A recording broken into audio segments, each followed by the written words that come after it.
Novethic annual event, the 8th edition. I'm very pleased to welcome Mark Halle. Hello, Mark. Hello. You're the executive director of the International Institute for Sustainable Development, and you're working on the UNEP inquiry. Maybe a few words about this, the ambition of the inquiry. So the UNEP inquiry stems from the economic crisis that began in 2008. And out of that, UNEP conceived this idea of greening the economy, moving towards a green economy. And it was very quickly obvious that you couldn't have a green economy with an old-style financial system. Why not? Well, because the masses of money that are going into investment are either going into clean investment or traditional investment.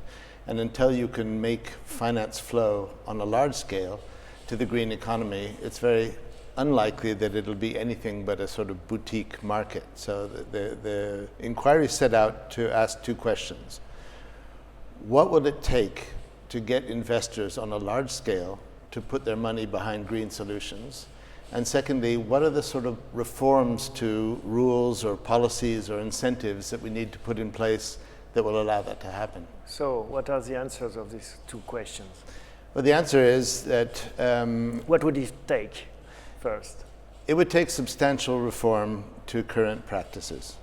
The way in which banks are governed, the way in which capital markets are governed, the way in which institutional investors function. The answer is regulation? No, the answer is much more incentive. The answer is to adopt policies that help align the financial sector's interests with the public interests, namely sustainable development. And do you have some concrete examples that works and that goes into this direction? Yes, so for example, many investors say we would like to fund green projects, but the risk profile is too high. And so, for example, in Brazil, they have introduced what they call investor liability or lender liability. They've introduced a law that makes the investor responsible for the environmental impact of the projects in which they invest. As a result of that, of course, they then value environmental risk much more strongly, and projects that are too risky from an environmental damage point of view are dropped in favor of greener projects. It reminds me a little bit the carbon market in a way. It's a way to introduce finance to measure some liabilities. That's right. So what you want is for investors to conclude that the best investment is in green technology. So you have to lower the risk of green solutions, but raise the risk of dirty solutions, and like giving value to carbon.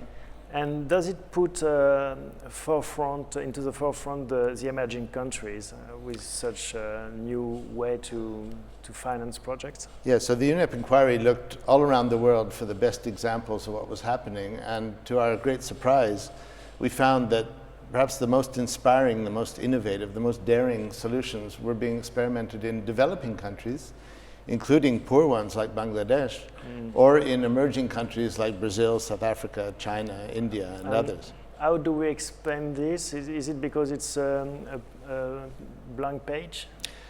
No, I think it's because those countries are very, very aware of the fact that they have to deliver employment, they have to deliver social inclusion, and in Brazil, a natural resource-based economy, they have to maintain that base. So the future of their populations is much more in the minds of policymakers than it might be our bankers here in the United States. Thank you very much, Mark. Thank you. Bye-bye.